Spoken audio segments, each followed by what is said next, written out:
नमस्कार, स्वागत है आपका उत्तराखंड के बुलेटिन में। मैं हूं आपके साथ यशी शुक्ला। रुक करेंगे खबरों का, लेकिन उससे पहले नजर डालेंगे सुर्खियों पर। उत्तराखंड में कोरोना से पहली मौत, ब्रेन स्ट्रोक के इलाज के दौरान हुई मौत। ऋषिकेश के एम्स में भर्ती थी महिला। देश में लगातार बढ़ रहा कोरोना का कहर, वायरस से संक्रमितों की संख्या हुई 33,610। अब तक 1,000 से ज्यादा लोगों की मौत। निजी अस्पतालों को केंद्र सरकार की सलाह, अन्य बीमारियों के इलाज के लिए कोरोना जांच जरूरी नहीं, मरीज पर दबाव बनाना गलत। रुद्रपुर में 2 कोरोना पॉजिटिव मिलने से हड़का बलबोड़ा के सुबेश्वर के रहने वाले हैं दोनों मरीज। दिल्ली से पहुंचे थे दोनों युवक। उत्तराखंड ने दूसरे राज्यों में फंसे लोगों को लाने की तैयारी की शुरू, डाटा तैयार करने में जुटा प्रशासन, जल्द ही लौटेंगे प्रदेश। उत्तराखंड में लॉकडाउन के दौरान रियायत देना शुरू, 1 जिले से दूसरे जिले जाने के लिए सशर्त मिलेगी अनुमति। आप देख रहे हैं के न्यूज, खबरों का सारथी। रुक करेंगे खबरों का, लेकिन उससे पहले देहरादून से आपको बड़ी खबर बता दें, जहां पर और उससे पहले आपको यूपी के मुख्यमंत्री योगी आदित्यनाथ क्या कुछ कह रहे हैं, आपको सुनवा देते हैं। लॉकडाउन के दौरान आदरणीय प्रधानमंत्री मोदी जी के नेतृत्व में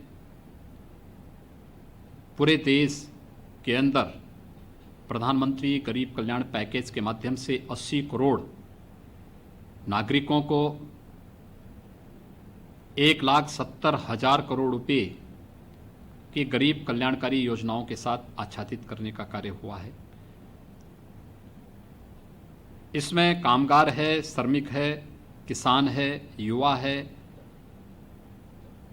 उद्योग में काम करने वाला जो हमारा श्रमिक है, ये सभी लोग इस योजना से आच्छादित हुए हैं। बहुत सारी ऐसी योजनाएं घोषित हुई हैं जो एक गरीब के लिए, एक किसान के लिए, एक मजदूर के लिए, एक कामगार के लिए अत्यंत महत्वपूर्ण है। और आदरणीय प्रधानमंत्री जी की प्रेरणा से उत्तर प्रदेश के अंदर हमारी सरकार ने यहाँ पर निर्माण श्रमिकों के लिए, डेली कमाने वाले ठेला, खोमचा, रेहड़ी, ई रिक्शा, रिक्शा, कुल्ली, पल्लेदार,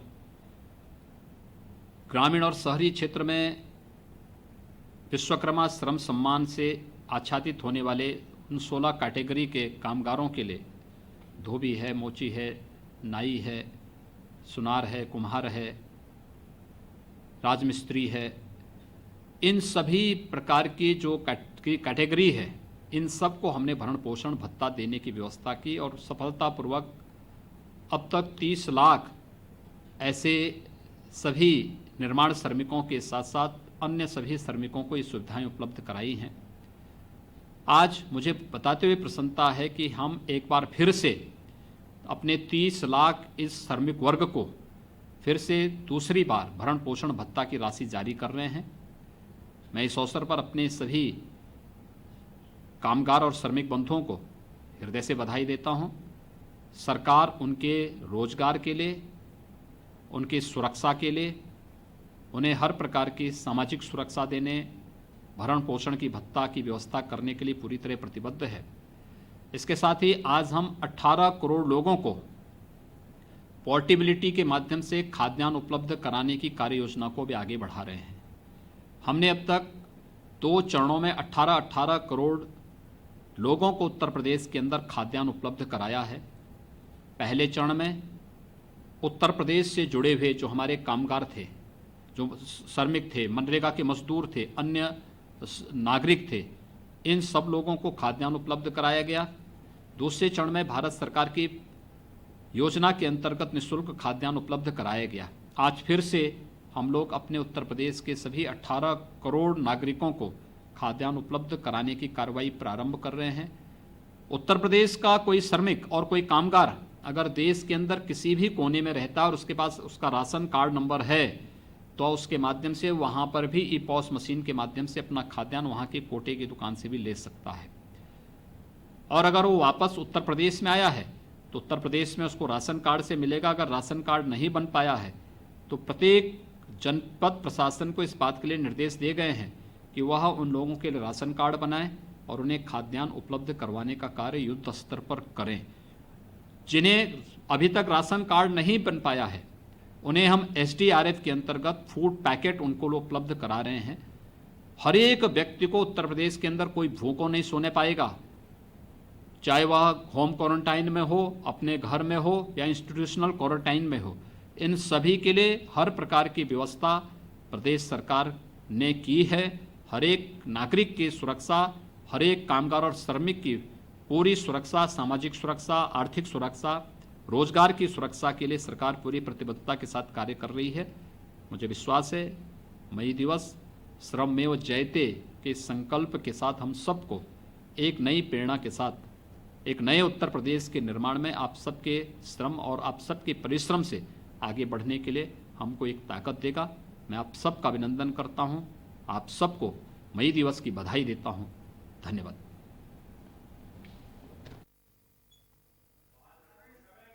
और यूपी के मुख्यमंत्री योगी आदित्यनाथ ने मजदूर दिवस की सभी को शुभकामनाएं दी। साथ ही किसानों और श्रमिकों को हर संभव मदद देने का आश्वासन दिया है। साथ ही उन्होंने कहा है कि जो लोग अन्य राज्यों में फंस गए हैं, अगर उनके पास राशन कार्ड का नंबर भी है तो भी उन्हें राशन उपलब्ध कराया जाएगा, और यदि वो राज्य में है और उनके पास राशन कार्ड नहीं है तो उनका राशन तत्काल प्रभाव से बनाया जाएगा और उनको खाद्यान्न की व्यवस्था उपलब्ध कराई जाएगी।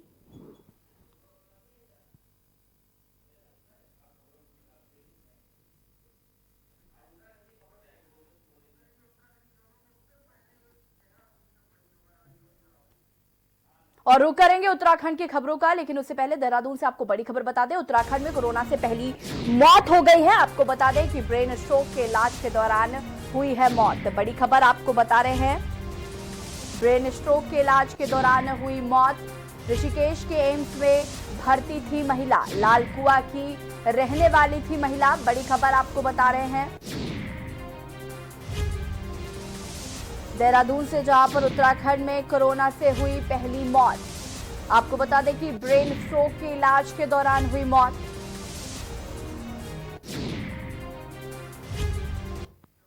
और अब देहरादून से एक और बड़ी खबर, जहां पर मुख्य सचिव ने जिलाधिकारियों को जारी किए हैं निर्देश।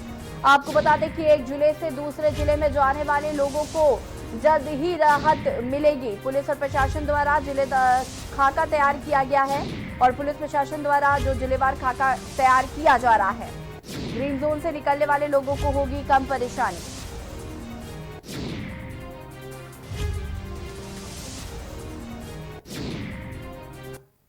और अब कोटद्वार से बड़ी खबर, जहां पर लॉकडाउन में विरोध करना ग्रामीणों को भारी पड़ गया। बड़ी खबर कोटद्वार से, लॉकडाउन का उल्लंघन करने पर मुकदमा दर्ज हो गया है और ब्लॉक प्रमुख जयहरी खाल समेत 14 लोगों पर दर्ज हुआ है मुकदमा। लैंसडाउन तहसील परिसर में धरने पर बैठे थे ग्रामीण।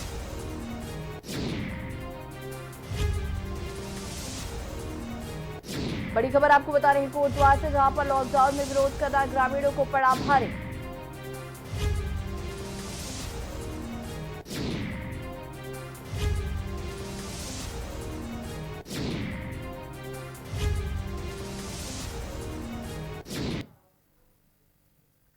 उधम सिंह नगर में बाजपुर के युवक में कोरोना पॉजिटिव पाए जाने के बाद रुद्रपुर में 2 कोरोना पॉजिटिव मरीज मिले।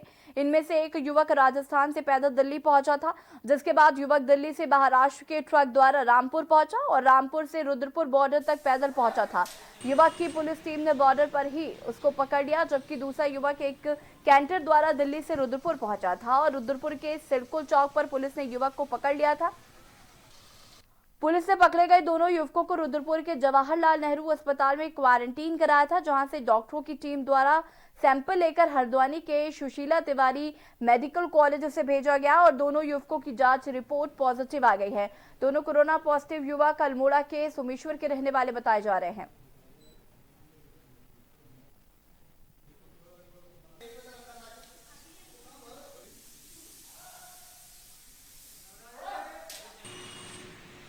दोनों की हिस्ट्री जो है, ये बाहर हमारे जो ज़िले का बॉर्डर है उस पर ये लोग उतरे थे और वहाँ से पैदल जा रहे थे और पुलिस ने अपनी सतर्कता दिखाते हुए इन लोगों को पकड़ा था और ज़िला अस्पताल लेके आए थे।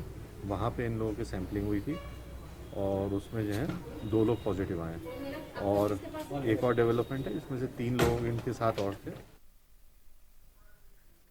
कांग्रेस प्रदेश मुख्यालय देहरादून में प्रदेश अध्यक्ष प्रीतम सिंह ने प्रेस वार्ता की, जिसमें उन्होंने उत्तराखंड के बाहर फंसे लोगों के विषय में राज्य सरकार पर जमकर हमला बोला। प्रदेश अध्यक्ष प्रीतम सिंह का कहना है कि बुधवार को कांग्रेस का 7 सदस्यीय प्रतिनिधिमंडल मुख्यमंत्री त्रिवेंद्र सिंह रावत से मिलने गया था, लेकिन सीएम त्रिवेंद्र सिंह रावत ने मुलाकात नहीं की, जिस पर उन्होंने नाराजगी व्यक्त करते हुए कहा कि राज्य सरकार की ओर से बाहर फंसे लोगों को वापस लाने के लिए कोई प्रयास नहीं किया जा रहा है।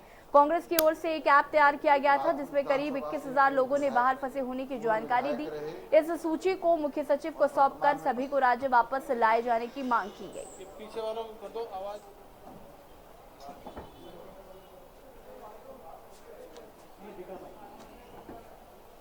कांग्रेस कमेटी के महामंत्री, मैं एक चीज आपसे कहना चाहता हूं, क्या आपने राज्य सरकार को कोई कार्य करते हुए देखा है? दिल्ली से जो दिशा निर्देश प्राप्त होते हैं उसके अनुरूप ही सरकार आगे कदम बढ़ा रही है। अपना ना तो सरकार के पास कोई विवेक है, अपने आप सरकार किसी विषय पर चर्चा नहीं कर रही है। ये हालत है। जब कठपुतली का नाच आपने देखा होगा, जो कठपुतली को नचाता है तो कठपुतली वैसे ही एक्ट करती है। कोरोना वायरस से बचाव के लिए कई संस्थाएं लोगों की मदद के लिए काम कर रही हैं, लेकिन केंद्रीय मंत्री रमेश पोखरियाल निशंक की बेटी और स्पर्श गंगा की राष्ट्रीय संयोजिका आरुषि निशंक ने बॉर्डर पर तैनात सैनिकों की सुरक्षा की चिंता करते हुए खादी के कपड़े से खुद मास्क बनाए हैं। स्पर्श गंगा देश और दुनिया में साल 2008 से काम कर रही है।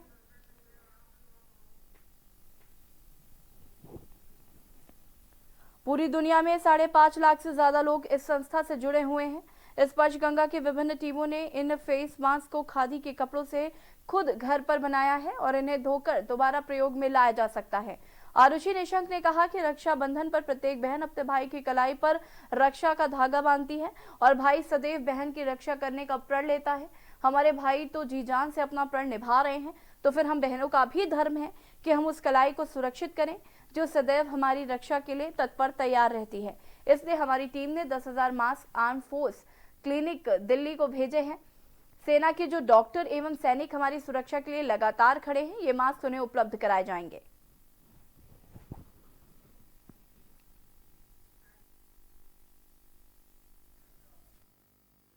बागेश्वर जिलाधिकारी रंजना राजगुरु ने शासन से प्राप्त दिशा निर्देशों के अनुरूप लॉकडाउन अवधि में जनपद अंतर्गत खनन क्षेत्रांतर्गत सोपस्टोन खनन कार्य की अनुमति कतिपय शर्तों और प्रतिबंधों के अधीन दी गई थी।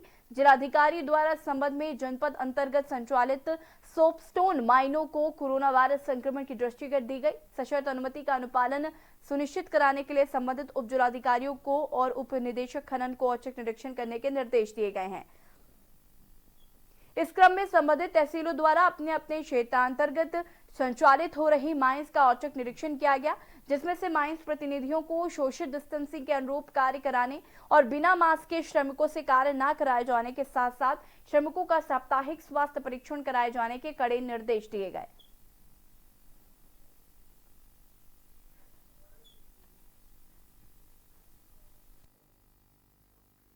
बागेश्वर जिलाधिकारी रंजना राजगुरु ने विभिन्न कार्यदायी संस्थाओं के साथ शासन द्वारा कोरोना वायरस संक्रमण के दृष्टिगत जारी की गई गाइडलाइन के अनुरूप उनके द्वारा प्रदत्त 323 निर्माण कार्यों की भौतिक प्रगति के संबंध में कलेक्ट्रेट सभागार में समीक्षा बैठक कर आहूत की।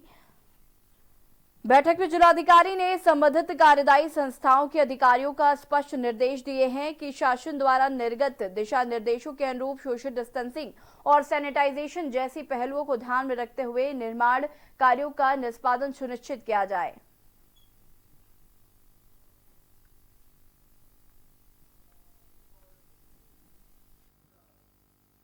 देहरादून महानिदेशक अशोक कुमार ने बताया कि कोरोना महामारी के दौरान पुलिस कर्मियों द्वारा रात दिन एवं कड़ी मेहनत से अपनी ड्यूटी का निर्वहन किया जा रहा है, जिससे कि ऐसे पुलिस कर्मियों के उत्साहवर्धन के लिए उन्हें सम्मानित किए जाने का निर्णय लिया गया है, जिसके अंतर्गत समस्त जनपद प्रभारियों को कोरोना ड्यूटी में नियुक्त एक पुलिसकर्मी तथा उल्लेखनीय कार्य करने वाले जनता के एक व्यक्ति को कोरोना वॉरियर्स के रूप में प्रतिदिन सम्मानित किए जाने को निर्देशित किया है। साथ ही इस दौरान उत्कृष्ट कार्य करने वाले पुलिसकर्मियों की सूची भी मांगी गई है, जिन्हें 15 अगस्त 2020 के अवसर पर सम्मानित किए जाने पर विचार किया जाएगा।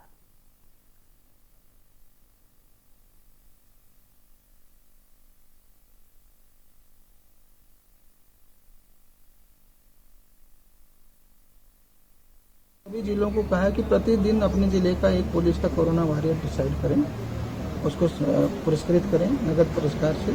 साथ ही साथ जो पब्लिक के जो लोग अच्छा कर रहे हैं उनको भी प्रतिदिन एक आदमी को जो है प्रशस्ति पत्र दिया जाए, उनको सम्मानित किया जाए। और ओवरऑल जो भी बहुत अच्छा करेंगे कोरोना ड्यूटी में, बाद में इनको हर जिले से हम मेडल केस भी होंगे ना। इरफान खान के बाद जाने माने सिने अभिनेता ऋषि कपूर भी अचानक दुनिया से विदा हो गए। उनके साथ चांदी फिल्म में काम कर चुके नैनीताल के इदरीश मलिक जब ऋषि के साथ गुजरे पलों की बात करते हैं तो उनकी आंखें छलक जाती हैं। इदरीश बताते हैं कि वे नवंबर 2013 में यहां यशराज बैनर्स की फिल्म औरंगजेब की शूटिंग के लिए नैनीताल आए थे। प्रकृति के प्रेमी ऋषि को नैनीताल की खूबसूरती ने ऐसा प्रभावित किया कि उन्होंने नैनीताल की सुंदरता को फिल्म में शामिल करवाया। इदरीश मलिक ने अपनी संवेदना व्यक्त करते हुए कहा कि एक अच्छा दोस्त और एक फिल्म सिटी के एक महान अभिनेता के जाने का गम उन्हें जिंदगी भर रहेगा। वो भी कह लगे, मैं 2-3 बार वहाँ आया हूँ और whenever you go to please bring some। और उस दौरान हम लोग ऋषि बैठे रहते थे क्योंकि ऋषि की एक और फिल्म जयपुर में चल रही थी। हाफ डे वो यहाँ करते थे, हाफ डे के बाद हम लोग दिल्ली में करते थे। तो he was asking about me. तो जब उनको पता चला कि मैं पहाड़ से हूँ तो उन्होंने मुझे बताया कि उनकी पूरी फैमिली हेड़ा खान बाबा की बहुत बड़ी भक्त हैं और वो लोग वहाँ आते रहते हैं। इनफैक्ट शम्मी कपूर जी यहाँ उनके बहुत बड़े भक्त थे और वो हर दूसरे-तीसरे महीने हेड़ा खान बाबा आते रहते थे। तो वो भी कह लगे, मैं 2-3 बार वहाँ आया हूँ और whenever you go to please bring some प्रसाद। तो वो तो खैर हो नहीं पाया क्योंकि शूटिंग के बाद चले गए। राज्य मंत्री रेखा आर्य का सोशल मीडिया अकाउंट हैक कर दिया गया है। मंत्री ने इस संबंध में एसएसपी देहरादून अरुण मोहन जोशी को पत्र के माध्यम से शिकायत दर्ज कराई है।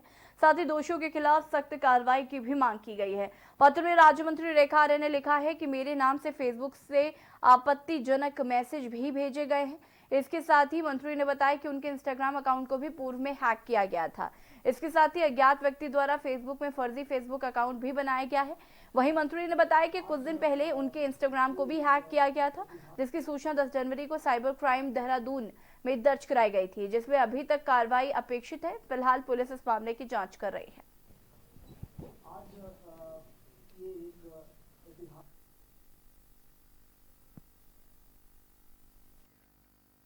लॉकडाउन की मार झेल रहे किसानों पर बरसात और ओलावृष्टि के चलते अब दोहरी मार पड़ रही है। बीते 2 दिनों में हुई बरसात और ओलावृष्टि के चलते राजधानी देहरादून के किसानों को भारी नुकसान पहुंचा है, जबकि गेहूं के साथ साथ खेतों में भी प्याज, आम और लीची की फसलों को भी काफी नुकसान पहुंचा है। किसानों का कहना है कि पहले से लॉकडाउन की मार झेल रहे किसानों को बरसात और ओलावृष्टि ने बर्बाद कर दिया है। उधर जंगली जानवर भी फसलों को बर्बाद कर रहे हैं। किसानों ने सरकार से मांग की है कि सरकार फसलों के नुकसान का अलग से बजट पास करे और इसका आंकलन कर उनको जल्द से जल्द उचित मुआवजा दिया जाए।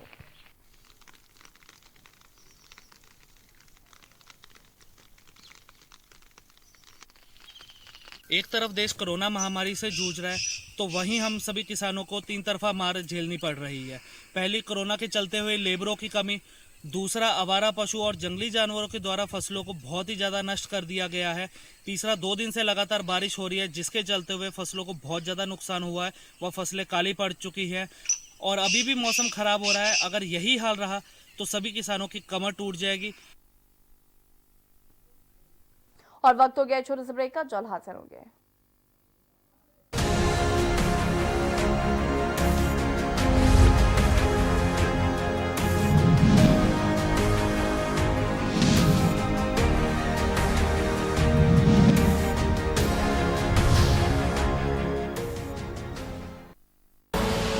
आप देख रहे हैं के न्यूज, खबरों का सारथी।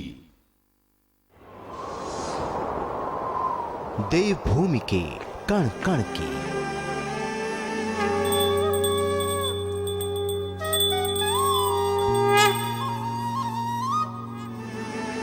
सभ्य जनतंत्र के हर शहर के, वादी और पर्वतों के गांव से, मेरे उत्तराखंड में पहाड़ों की राजनीति की हर धूप छांव से रूबरू कराएंगे आपको। हर खबर दिखाएंगे आपको। खबर उत्तराखंड में सिर्फ के न्यूज पर।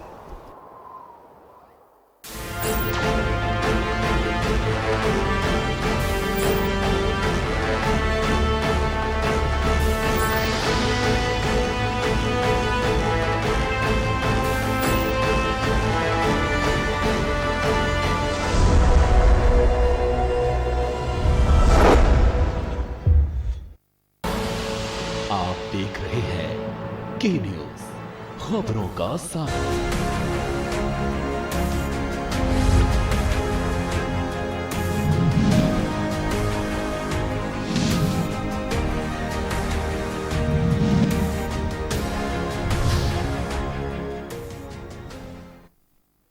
ब्रेक के बाद आपका स्वागत है। डोईवाला क्षेत्र में हो रही लगातार बारिश से जहां किसान बेहाल हैं, तो वहीं खेतों में खड़ी गेहूं की फसल अब खराब होने लगी है। किसानों की परेशानी को देखते हुए मुख्यमंत्री त्रिवेंद्र सिंह रावत के निर्देश पर डोईवाला का कृषि विभाग और तहसील प्रशासन किसानों के खराब फसल का सर्वे कर रहा है। डोईवाला क्षेत्र के आधे से ज्यादा किसान अपनी मेहनत से उगाई गेहूं की फसल लगातार हो रही बारिश और ओलावृष्टि से खराब हो रही है, तो वहीं बारिश ने इस कच्ची फसल को भी बर्बाद कर दिया है। एसडीएम लक्ष्मीराज चौहान ने भी बताया कि किसानों की खराब फसल का सर्वे कराकर राज्य शासन को भेजेंगे और उसके बाद किसानों की मदद की जाएगी।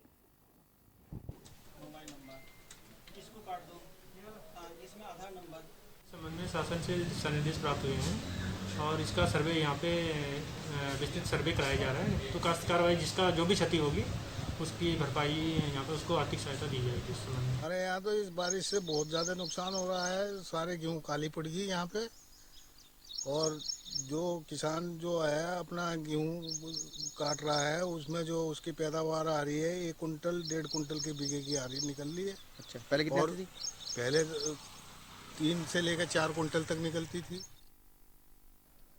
खटीमा में लगातार 2 दिन से हो रही बरसात से जनजीवन अस्त व्यस्त हो गया है, तो वहीं स्थानीय लोगों का कहना है कि अप्रैल माह में ठंड का एहसास होता नजर आ रहा है। 2 दिन से हो रही भीषण बारिश से किसानों को परेशानियों का सामना करना पड़ रहा है।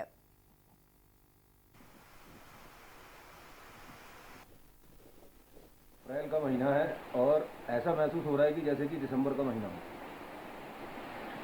दिसंबर जैसी ठंड महसूस कर रहा है। कब से हो रही है बारिश? पिछले 2 दिनों से लगातार बारिश हो रही है। लॉकडाउन के दौरान बंगाली कॉलोनी में नटों का 14 लोगों का परिवार फंस गया है। छत्तीसगढ़ के नट भूख प्यास से बेहाल हैं। प्रशासन की नजर उन पर नहीं पड़ी और उनका कहना था कि जब उन्हें पता चला तो पालिका अध्यक्ष हरीश दुबे व सभासद रवि रस्तोगी मौके पर पहुंचे व उनका हालचाल जाना। वहीं सभासद रवि रस्तोगी ने बताया कि प्रशासन को इसकी सूचना दे दी गई है और हर संभव मदद का भरोसा भी दिया गया है। भाई साहब, तुम बोल रहे इससे बड़े हो तो हम क्या बोलेगा?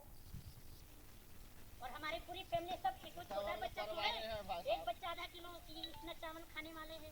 देखा कि कुछ वार्ड नंबर 11 के बंगाली कॉलोनी के बच्चे भीख मांग रहे हैं, जिसको मैंने गंभीरता से लिया और आज मैंने वार्ड नंबर 11 में वार्ड नंबर 5 के सभासद रवि रस्तोगी के साथ जाकर उन लोगों से, उन परिवारों से मिला। वो छत्तीसगढ़ के लोग हैं जो कलंदर हैं और यहाँ पर फंसे हुए हैं। उनको राशन की परेशानी थी, उन तक राशन नहीं पहुँच पा रहा था, इसलिए जो है कि वो बच्चे भीख मांग रहे थे। हमने उन लोगों को आश्वासन दिया कि आप बच्चों से भीख मत मंगवाइए और मैं धन्यवाद दूंगा अपने यहाँ के जगमोहन त्रिपाठी जी जो तहसीलदार महोदय, उनसे मेरी वार्ता हुई। साथ में जो है हम ऐसे लोगों के यहाँ पहुँचे जो कल जो है यहाँ पर बच्चे, उनके छोटे छोटे बच्चे जो है शहर में भीख मांग रहे थे और कुछ व्यापारियों के ऐसे हमारे पास फ़ोन आए। उसके बाद हम जो है ढूंढते हुए उन बच्चों को पहुँचे तो हमें पता लगा कि बंगाली कॉलोनी में कुछ लोग छत्तीसगढ़ से आए हुए हैं जो नट लोग हैं और वो अपना खेल उल करतब दिखाकर जो है अपना पेट गुजर बसर करते हैं। इसके बाद जो है जब हम वहाँ पहुँचे तो वहाँ पर उस महिला के द्वारा हमें ये भी बताया गया कि हमारे पास साबुन भी नहीं है। मैं कहना चाहूँगा प्रशासन से कि इतना भयंकर जो है कोरोना की महामारी चल रही है, उसमें अगर साबुन जैसी अगर ये समस्या वो महिला के द्वारा बताई गई तो उनको भी इस चीज़ को गंभीरता से लेना चाहिए।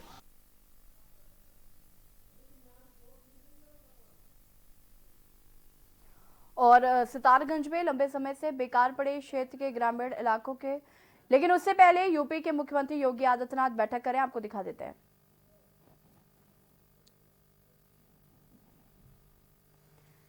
और ये सीधी तस्वीर आपको दिखा रहे हैं लखनऊ से, जहां पर मुख्यमंत्री योगी आदित्यनाथ अधिकारियों के साथ बैठक कर रहे हैं। आपको बता दें कि कोरोना को लेकर योगी सरकार काफी सख्त है। कोरोना से निपटने के लिए योगी आदित्यनाथ ऐसी बैठक रोज करते हैं। और बढ़ेंगे खबरों की ओर।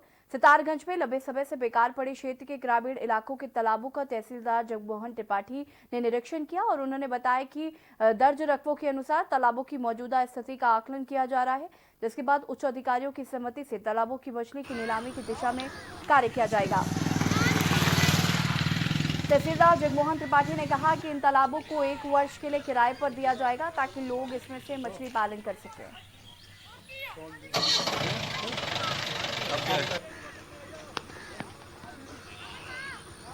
तालाबों का निरीक्षण किया एवं जो हमारी यूपी बॉर्डर सीमा था उसका भी निरीक्षण किया। और आज जो लॉकडाउन है इसके ये ख़त्म होने के उपरांत तालाबों को हमने खाली करना है, उसके उपरांत इसमें खाली करने की कार्रवाई की जाएगी। कार्यालय में उपलब्ध है और कार्यालय का लेखांकन से आपको अवगत करा दिया जाएगा। इसमें पूर्व में भी मेरे द्वारा इसमें संबंधित राजस्व निदेशक को निर्देशित किया गया है। वैश्विक महामारी कोरोना के चलते पिछले 45 दिनों से बंद स्कूलों में शिक्षण का मोबाइल से ऑनलाइन पढ़ाई काम शुरू हो गया है। हालांकि इसे लागू करने में तकनीकी दिक्कतें तो आ ही रही हैं, लेकिन धीरे धीरे सुधार किया जा रहा है। दिनेशपुर में इस दौरान भूख से निपटने और आवश्यक चीजों के लिए उपलब्धता के लिए भी शिक्षा विभाग ने जरूरी कदम उठाए हैं। वहीं बच्चों की पढ़ाई ना बाधित हो, इसके लिए शिक्षकों को मोबाइल के जरिए ट्रेनिंग दी जा रही है। वहीं बच्चों को सरकारी मध्याह्न भोजन के इस प्रक्रिया के तहत खाद्य भत्ता के साथ अनाज वितरण किया जा रहा है। और इस दौरान विभाग के आदेश पर भोजन की जगह बच्चों को 37 दिन का चावल और राहत राशि दी जा रही है। वहीं जीजीआईसी हरदासपुर के प्रधानाचार्य सुमनलता गंगवार ने बताया कि विभाग द्वारा आदेश का पालन किया जा रहा है।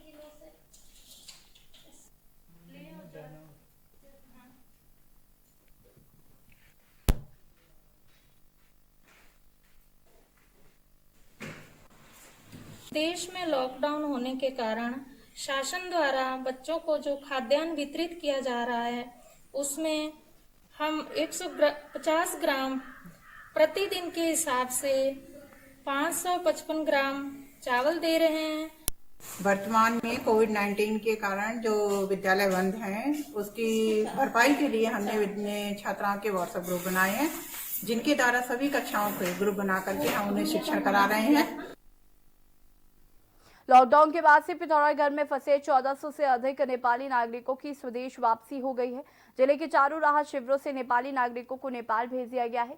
जिले में नेपाल के बैतडी, बंजांग और दार्चुला जिले के नागरिक फंसे हुए थे और ये सभी नेपाली नागरिक दार्चुला, झूलाघाट, जौलजीबी से रास्ते से नेपाल में प्रवेश कर गए हैं। लंबे समय के इंतजार के बाद हुई मुल्क वापसी से नेपाली नागरिकों के चेहरे पर रौनक देखने को मिली। मुल्क वापसी के वक्त नेपाली नागरिकों और नेपाली प्रशासन ने भारत सरकार का आभार जताया है।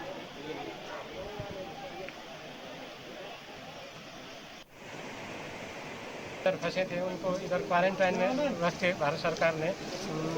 आज नेपाल जा रहे हैं, इसके लिए भारत सरकार को जो व्यवस्था भारत सरकार के तरफ से हुई उसके लिए हम आभार व्यक्त करते हैं और भारत सरकार को धन्यवाद। नेपाल की तरफ से इसमें पत्राचार हुआ है कि वो अपने नागरिक जो है वापस लेना चाहते हैं। उसके लिए हमने जो है भारत सरकार की गाइडलाइन के अनुसार जो है उनको कार्रवाई की है। उसमें मेडिकल टीम से जांच करवाया गया, समस्त औपचारिकता पूर्ण कराई गई, सोशल डिस्टेंसिंग का अनुपालन कराया गया और उनको जो है यात्रा की अनुमति दिया गया है। अभी वर्तमान में जो है 1400 से अधिक जो है इस तरीके से उन्होंने अभी अपना जो है यात्रा पूर्ण कर लिया। लॉकडाउन के नियमों के तहत नगर पंचायत और जिला पंचायत में पंजीकरण दुकान खोलने के आदेश के बाद संयुक्त मजिस्ट्रेट डॉक्टर सौरभ गहरवार ने बेरीनाग और गंगोलीहाट में नगर पंचायत में स्थित सभी व्यापारियों और व्यावसायिक लाइसेंस बनाने की अपील की है, जिस पर नगर पंचायत बेरीनाग में 4 दिन लाइसेंस से 6 लाख का राजस्व और गंगोलीहाट नगर पंचायत में 2 लाख लगभग राजस्व जमा हो गया है। नगर पंचायत बेरीनाग के अधिशासी अधिकारी प्रवीण सक्सेना ने बताया कि नगर क्षेत्र के सभी व्यापारियों को पंजीकरण करवाना अनिवार्य है। जिन दुकानों का पंजीकरण नहीं होगा उन्हें लॉकडाउन के दौरान दुकान खोलने की अनुमति नहीं दी जाएगी। नगर पंचायत कार्यालय में लाइसेंस बनाने के लिए व्यापारी पहुंच रहे हैं। अब तक कन्फर्म हाँ प्राप्त हुए हैं कि इसमें जो है जब तक यहाँ पर दुकानें रजिस्टर्ड नहीं होती हैं नगर पंचायत के अंतर्गत, तो वो दुकानें जो है लॉकडाउन की अवधि में नहीं खुलेंगी। और दूसरा ये है कि नगर पंचायत एक्ट के अनुसार अप्रैल माह में इनका सबका रजिस्ट्रेशन किया जाता है, नवीनीकरण किया जाता है। तो उस प्रक्रिया के तहत ये लोग जो हैं यहाँ पर सारे जितने व्यवसायी हैं इन्होंने बहुत ज़्यादा सहयोग प्रदान किया है और 4 दिन के अंदर इन्होंने अब तक 5,43,800 रुपये का राजस्व इनसे प्राप्त हुआ है। शराब माफियाओं पर नकेल कसने में आबकारी विभाग लॉकडाउन में फिसड्डी साबित हुआ। रुद्रपुर जिले में आबकारी विभाग द्वारा शराब माफियाओं पर नाम मात्र की कार्रवाई कर इतरशी की गई। वहीं दूसरी ओर पुलिस प्रशासन द्वारा शराब माफियाओं के खिलाफ ताबड़तोड़ कार्रवाई की जा रही है। जिले में अब तक पुलिस महकमे द्वारा 6,500 लीटर अंग्रेजी और अवैध कच्ची शराब पकड़ी गई है। यह नहीं, लॉकडाउन के दौरान जिले के तमाम थानों में 170 मुकदमे दर्ज करने के साथ साथ ही 213 लोगों को गिरफ्तार भी किया है। इस दौरान पुलिस टीम द्वारा 1 कार, 20 मोटरसाइकिल, 2 स्कूटी और 1 ई रिक्शा को भी सीज किया गया है। जिला पुलिस ने लगभग 5.25 लाख की शराब पकड़ी है।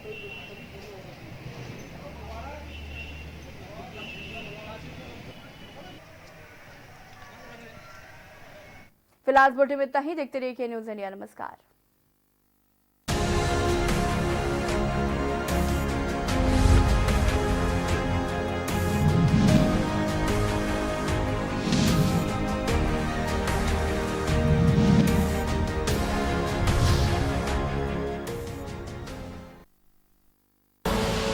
आप देख रहे हैं के न्यूज़, खबरों का सारथी।